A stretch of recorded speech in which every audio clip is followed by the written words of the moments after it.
I won titles, I had everything in the world, but I still had that darkness in me. I had hundreds of millions, I had money, but I still had that darkness in me. That darkness wasn't out of me yet. And I got in a whole bunch of trouble. I got involved with people who had made me no good.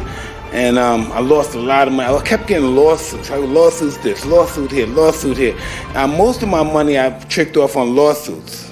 If I spend $250 million on girls and trips and clothes, that's nothing to what I did on lawsuits. And so I started going through this process of I'm cutting clean. So I get clean for a year, I get clean for 5 years, but then I relapse. And the reason why I relapsed is because I didn't have a spiritual awakening. I just wasn't using drugs. You know, I wasn't sober. I just wasn't using drugs and liquor. I just wasn't using, I was miserable, right?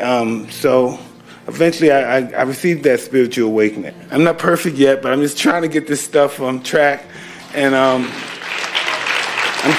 sober. By being sober, I'm able to show up for my children. And I'm just very grateful that my kids are able to go to these schools. And sometimes they tease me because I don't spell as well as they spell. And I'm not advanced scholastically as well as they are. But I'm just happy that I'm able to put them in that position.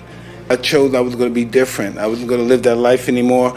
And I was going to be the person I wanted to be. And everything I was doing in my past life, I was champ, I had money, that prevented me from being the man that I wanted to be.